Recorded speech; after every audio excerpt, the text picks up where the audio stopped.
Illinois Stories is brought to you by the Corporation for Public Broadcasting and by the support of viewers like you. Thank you. Hello, welcome to Illinois Stories. I'm Mark McDonald in Quincy. In the basement of Tony Engel's, and in Tony Engel's basement is 1, 2, 3 player pianos. That's right. One more in the garage and one more upstairs.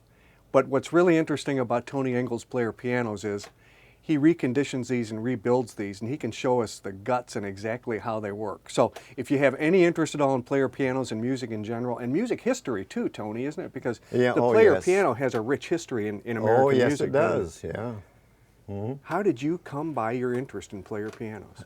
In 1945, we moved to Washington, D.C., where my father bought a bakery. Mm-hmm.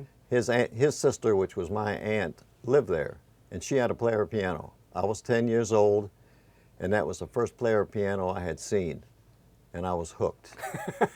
I thought it was magic. It was a thing of fascination and wonderment, and something that I just couldn't believe that these things existed. I bought my first one here in Quincy. We had moved back to Quincy from D.C. I was in high school. I think I paid, I don't know, $75 for it. Mm-hmm. It played, but it was on its last legs, and I didn't know anything about rebuilding. In 1954, we moved back to Washington, D.C., and I sold the piano because it was going to be too expensive to haul it back up there. Mm-hmm. Lois and I got married in 1963, and we bought a house, and the first thing I bought was a player piano. And it barely played, but fortunately, I had a neighbor who had a friend who was a piano technician, an old man who was well-versed in rebuilding player pianos. So he told me if I would help him, that he would rebuild it. I'd pay for the parts. Mm-hmm. And I sort of worked as an apprentice for him for quite a while, for no money, but for the knowledge. And that's how I learned about these things. Mm-hmm. Well, now you're going to show us, as I said, I teased a little bit earlier, you're going to show us, you're going to take some of this apart for us so we can see how they work. Mm-hmm. But first, we got to hear a little bit of music because this thing plays pretty well, doesn't it? Well, I think so. Yeah. But first, I'd like to introduce my wife, Lois, who's sitting right back here Lois in the back. is a saint that shares you with all these player pianos. She tolerates. There's Lois right there. Okay, hi, Lois.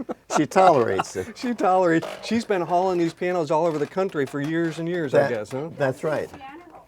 Yeah, and dusting piano rolls, okay. Yeah, we live just outside Washington, D.C. And I'm also a motorcyclist. Mm-hmm. I would come out to Quincy every summer on my motorcycle from the Washington area to visit my sister who lives here in Quincy. Mm-hmm. I would have her put an ad in the paper I was looking to buy piano rolls. Sometimes I'd get a dozen, sometimes I'd get hundreds. When I'd get hundreds, I'd come out here in the fall and bring Lois out in the car and we'd haul them all back. That's how I built my collection. Now, what do you have in your hand there? I've got Hello, Dolly. Okay, and this is a typical piano roll. I mean, do they all look pretty similar? Do they That's all look right. like that? That's right. Okay. Well, they all look like this since 1910. Before 1910, is this one? No. Before 1910, they didn't play all 88 notes. 65 note. Oh, okay. And the difference, the ends are different. See the pins? Mm-hmm. These are referred to as pin end rolls. Mm-hmm. And the holes in the roll were bigger. Okay. They only played 65 of the 88 notes. Okay. In 1910, they standardized it to full 88 notes. Mm-hmm. Even if I changed the ends on here, it still wouldn't work. Okay, and so the roll we're going to hear there, that's the capable of playing all 88 notes. That's right. Okay, and that's Hello, Dolly. Hello, Dolly. And we're not going to hear the whole song, but we're going to hear what this player piano sounds like, and then, like I said, we're going to take a look at the inner workings of this. Okay, these are the controls for it. This controls the direction of the roll, the transmission. Mm-hmm. This controls the speed. This controls the soft treble. In other words, the top 44 hammers. This controls the lower 44 hammers. Mm-hmm. It moves the hammers closer to the string to make it play softer. This one, it says loud pedal. What it does, it pulls the dampers back so the string continues to vibrate. So these three here do what the pedals on a piano do. What these pedals down here do. Okay, but you've got them covered because you're going to pump the roll with that. Exactly. Okay, I got you. And this, you say this would reverse the roll. Why would you ever want to reverse the roll? When you rewind it after you've played it. Oh, sure, got to rewind it. Will it play the music backwards? No. No, because another clever thing, there's a valve that stops suction from coming up in here. You see the number 80? Yep. That's a suggested speed, which means 8 feet of paper will pass over this tracker bar in 1 minute. Okay. You can play it faster or slower. That's suggested. Okay. You see the numbers here? So we'll put it on 80. Okay, you set that on 80. All right. And then you start pumping. I start pumping. So this is not plugged into a wall. This is manually operated. It's electric also. It is. Okay.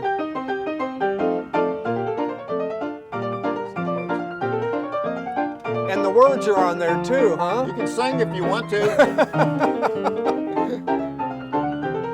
I'll be darned. The first karaoke. Was it standard to have the words?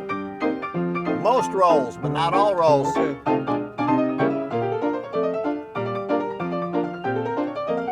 If you pump faster, will the music go faster? Plays louder. Oh, louder. It has a governor that controls that.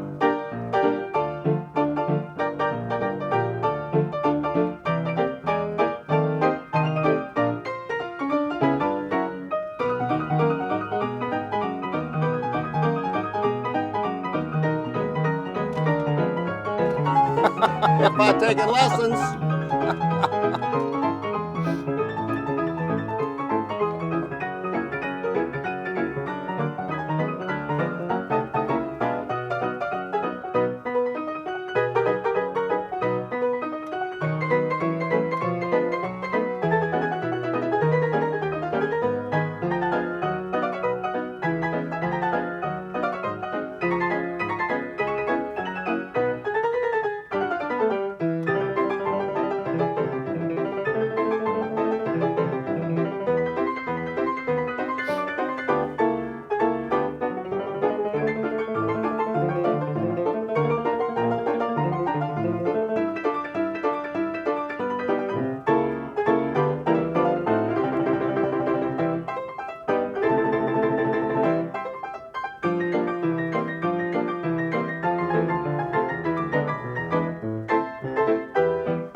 Look, Ma, no hands. So you just reversed it and it's rewinding, huh? I just changed the transmission. The motor always turns in the same direction. Okay. Well, Tony, while we were listening to that great music, I asked you to go ahead and start taking the piano apart. Yes, you did. And you know, what I find interesting is not only the fact that you have this collection of pianos, but the fact that you have learned and have the ability to take them apart and rebuild them. In fact, if we're looking here at this sign right here, this was a 1927 piano, built in 27, restored by you in 1980. New, this piano sold for $495. That would have been a small fortune then, wouldn't it? Could have bought a new Ford for that. No kidding. Yep. As a matter of fact, you like to keep this advertising material. Just to this prove Ford it. at the top. There's about 2 or 3 of Brand them. new Ford for $495. And that was a pretty good Ford too. Oh yeah. Yeah. So if you had an investment in a piano, you had a big investment. Yeah. This was made by the Virtuolo Piano Company of Boston. And look here, it's even still got the price plaque in there. Right, $495. $495. I'll be doggone. Okay, so you get this thing and you say, you know, this thing doesn't sound the way it should. It did not rebuild play at all. It was it didn't play at all. totally worn out. Really? Yes. So did that mean that you had to put a whole new motor, a whole new roll motor, and a whole... No, all of the pneumatics had to be rebuilt. All the valves had to be rebuilt. Mm-hmm. The whole foot pump assembly had to be rebuilt, including the valves in the bottom of there. Mm-hmm. The piano action had to be restored. It had to be tuned and regulated. Regulating is all the adjustments to the piano action. Let's look at the piano action again, because we were down looking at the pedals there for a moment. Show me what the piano action is. This is the part that's, all pianos have piano action. That's the part that the hammer's in and the bridle straps and the dampers and all that. Okay, so when you hit the key, for instance, this hits the proper string. Right, when you hit the key, and you continue to hear the note as long as you hold the key down, because you're pulling the damper off of the string. Okay, okay. So all that action had to be rebuilt. The piano was totally Did you need unrestored. new strings? No, not on this one. Okay, no, so the the one in strings the were okay. garage, I put the first 10 bass strings on. These are called double wrap bass strings here. There's 2 wrappings of copper to give them a deeper tone. Okay. And now, one thing I noticed while we were watching, that's the piano action. Of course, we saw the Hello Dolly roll going around here, right? We saw that Yes. turning. But we also saw this action over here, and I want you to describe what that is, because I've never seen that That's before. called the air motor. Some people call them the wind motor. It works off of suction, and as it rotates, like this, it moves this chain, which turns the transmission, which makes the paper roll, wind up on the take-up spool. And how does the piano read the holes that are on the roll? Okay, the piano roll is actually a traveling valve. It opens and closes these holes here. When you say these holes, are you talking about these holes? That's right. Okay, There's this- 88 holes here. Oh, okay. There's 9 holes to the inch. Each hole represents a key. And so it's the air goes through. The air that we're in, this is atmospheric air. The air is sucked in through here because behind here, in fact, I'll show you. This is what you're looking at right here. Oh, right. And on the back are these brass tubes. On some pianos they had rubber hoses. On some they have lead tubing. And There's, it goes there's down a to tube piano. for every hole. Oh yeah. Okay. And the air then travels through here, through the Here, tube. down through here. It goes under a little leather pouch about the size of a 50-cent piece. It causes that pouch to inflate. When it does, it opens a valve. When the valve opens, it sucks the air out of here, and this collapses. And when it does, it pushes up on a hammer. And this is called a bellows. This is called a striking pneumatic. Oh, a striking pneumatic. This is actually a unit pneumatic because the valve is built into it. Okay. On some companies, the valve was not built in here. It was built into this part right here. Okay. Now, we also saw you pumping down here, and maybe you can show us how that affects what's going on up top. Okay, as you're pumping here, this is actually a pump, and you're drawing air out of here. You're not drawing out so much that you've got a total vacuum in here, but you're lowering the air pressure, which allows air to go through the paper roll into the appropriate hole, which causes the note to sound. Did you have to do any work down here when you rebuilt this? That needed to be totally rebuilt. The whole piano was worn out. Which means you used the original pedals, but you just had to get... All the bellows cloth, all the valves in there, all had to be redone. How long does it take you to do something like that? Oh, to rebuild a player piano, if you're going to do it right, about 200 hours. Oh my goodness. There's not a lot of people that do this because they can't make a living at it Yeah. because there's so much time involved. Yeah. Most piano tuners don't want to be involved with player pianos because just of the time. In fact, a lot of tuners in the Washington area wouldn't even tune one of these because if they're tuning and one of these strings break, this has to come out to replace the string. Wow, what a piece of work. In 1923, 80% of all pianos in America were player pianos. Then after that, sales started to fall because the phonograph was much cheaper. You could buy a phonograph probably from Montgomery Ward or Sears for $30, table model, and you had a record with a complete orchestra on it. Then the Depression hit, and that killed a lot of things, including player pianos. You know, you talk about complete orchestra on it. You have a player piano that's called an Orchestrion. which has almost a complete orchestra on it. That's right. Can we see that next? If you want to. Okay, let's go look at that. Tony, what are you doing in this picture? I'm rebuilding the valves, the secondary valves, on a standard player action. A standard player action. Is Right. that what we just saw? No, Was you that saw a standard? simplex. Oh, that That's was a a simplex simplex. out there. Okay. This is a standard. Okay. Now, I mentioned, as we left your last piano, I mentioned the Orchestrion, type piano. You have a couple of those. I do. They're tucked way back in the corner of your basement. Because they're waiting to be rebuilt. And of course, if you live another entire lifetime, you'll have time to get all this done. Right? This one's 80% done. This one I bought And the person that rebuilt it used a product that was supposed to be the greatest thing going, and it lasted less than 2 months. They was replacing leather with a type of vinyl, which didn't last. In fact, an organ company used it, and he went bankrupt. And the part that's bad is way in the guts of it, so it's got to be done. But anyway, this is what they had before they had jukeboxes. They were coin operated, usually a nickel. Besides being a player piano, it also had, this one has a glockenspiel, a cymbal, tambourine, a snare drum, a bass drum, I don't know if I said triangle, and a Chinese wood block. I'll be doggone. And all that would be operated by the roll of paper? That's right, that's correct. No kidding? Yes. So you would sit there and you'd pump it like you do No, a it was standard? electric. Oh, it was electric? They were electric, yes. Okay. And so when you get this one rebuilt, this one will also be electric. That's right. But when you put the case on, you'll hear all this going on and almost an entire orchestra going on. That's right. And they used to call that a Nickelodeon, huh? Well, that was they called them Nickelodeon. Actually, Nickelodeon was the early movies, the silent movies, because it cost a nickel to go in. These were called Nickelodeons because they were operated by, you put a nickel in a slot and it would play one song. So Nickelodeon. The first jukebox. That's right. Yeah. But when this left the factory, this was a home style player piano. It's been converted and all this has been added. I'll be darned. And of course you want to keep all that because that makes it's unique. Yeah. Yes. Yeah.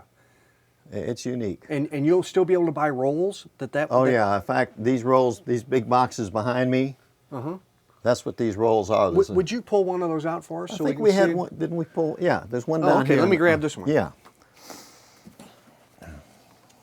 Okay.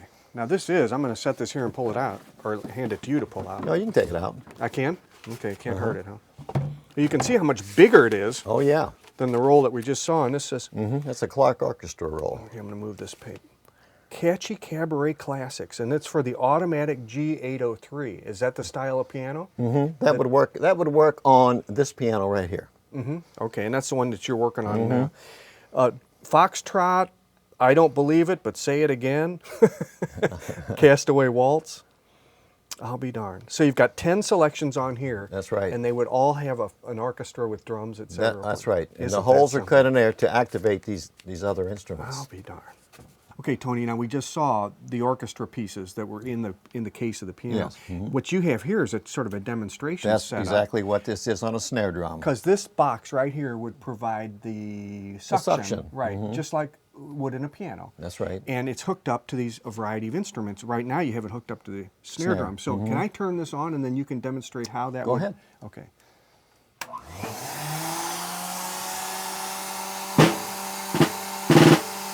This is the reiterating one. This is a single stroke.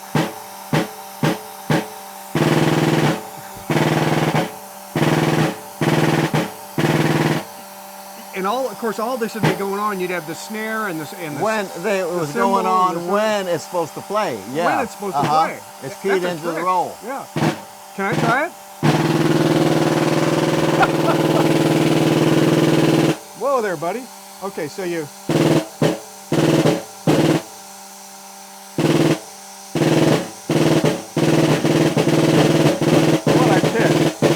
What a kick. That's hilarious. And all this is going on. Now, that pump doesn't make that much noise when the piano's Again, playing. with it's located far from the piano. Yeah, yeah. Okay, I'm going to turn that off now. Wow. Now, they also, in these types of pianos, some of them even had flute pipes, which was, you know, which even added more to it. Sure. Now, in the heyday of this type of piano, they also had automatic violin players, which would play a violin automatically along with the piano. They also had automatic harps that would play, and then there was the Encore automatic banjo. They A lot of shoved all the- that stuff in there. A lot of these things can be seen at House on a Rock up in Wisconsin. Well, Tony, there is still a company in the U.S. that makes piano rolls. That's right. QRS. looking at a box from their factory right now, and I'm going to turn this around. This one is kind of special because an artist will go to QRS and actually play. That's right. And then they will mark the roll with what that artist has played. And in this case, Liberace, the famous That's right. piano player, did a Gershwin medley there, which you have. You also have some 2,000 or 3,000 other rolls, That's which right. we can't listen to all of them. No. So if you got the time, we'll play them all. And here, to show you how serious you are. Now, you've got a roll out here, and you have built a way, a platform To repair. where you can repair them. Because That's you right. get some of the old ones, they get all torn up, don't That's they? right. And you can see in here now, well, to show how this works, show how you turn it and check it for problems. It's for inspecting the roll for damage. And I can do it slowly so not to destroy it anymore. When you buy an old roll, you take it in here and you check it out and make sure Oh that yeah, it's, before I play it. if it's got any tears, then you repair them. Because sometimes the beginning will be perfect, but then you get back here and look like somebody put their hand through it. Oh man, yeah, yeah. So some rolls you can still buy brand new rolls at QRS, but QRS still makes rolls, and they put new music on rolls in addition to having thousands of the old rolls available. They were the biggest piano roll factory in the world. They bought out a lot of other ones that went out of business during the Depression. There's another thing I want to see before we leave. Before the player piano, there was something called a piano player, That's right. and it was not a human being. No, It was a mechanical device that you shoved up to a piano. And you've got one, I do have one. and it's Yes, in I your do. garage, and we got to put our coats on to go see it. But That's it's right. worth a look, isn't it? Well, that's part of the history of pianos. Yeah. Yeah. Let's go that way. Okay. Okay, Tony, you did some research for us. You showed us, we called it a Push-up player. a push-up piano player. That's Not a right. player piano, piano player. That's right. And what this device does, some people may never have seen these, not even know they existed. That's true. This is on wheels, and you push it up to the front of the piano where the keys are, and you position it over the keys, and you put a roll in here, and through the action of this thing, it'll play the proper keys. That's right. To the roll that you put in. It's incredible, absolutely unbelievable. Yeah, you would pump the pedals to create suction. It had a spring motor that you would wind up to make the roll travel across the tracker bar. Okay, and if we get down here, we can see. These are the that fingers. These are felt covered. And those come down on the keys of the piano. That's right. They push down actually on the keys. And what are these devices here? Okay, these hooked over the piano pedals because you couldn't get to them while you were, you were pumping. Right. So you had levers over here that you would move to control those pedals.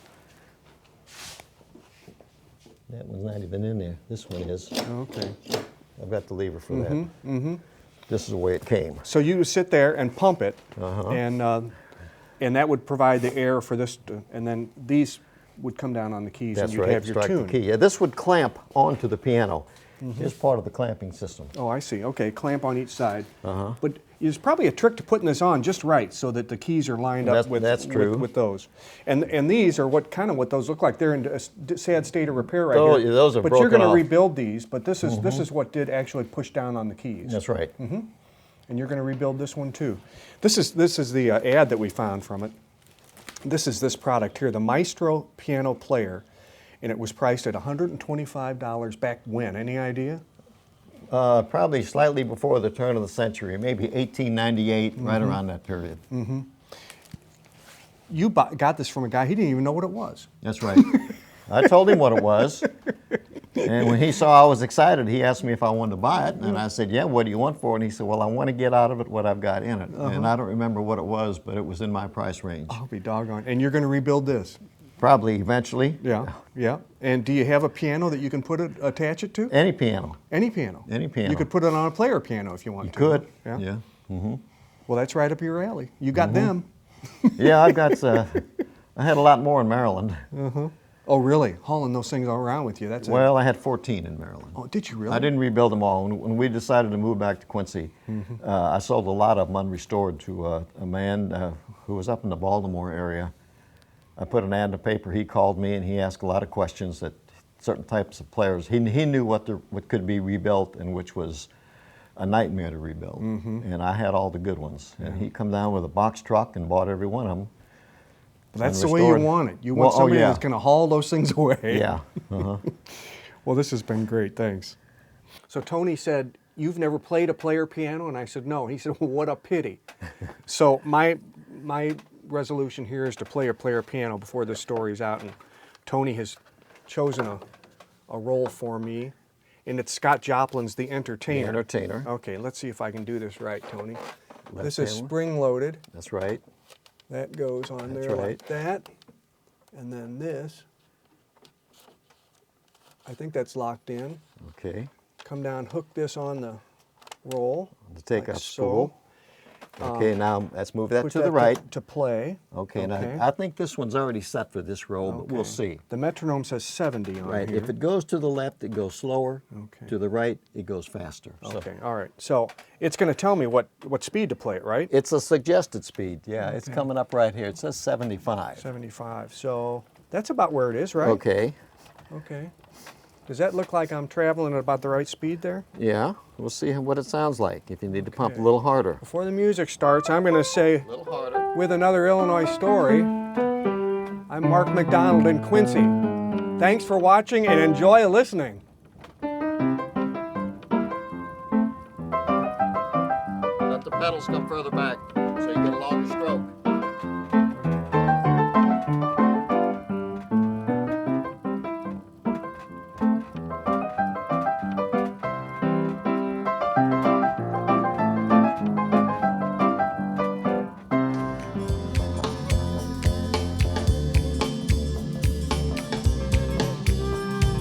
Illinois Stories is brought to you by the Corporation for Public Broadcasting and by the support of viewers like you. Thank you. For a DVD copy of the program you've just seen, send 1995 to Network Knowledge, P.O. Box 6248, Springfield, Illinois 62708. Be sure to include the program name, subject, and when the program aired. You can also order with your credit card by calling 800-232-3605.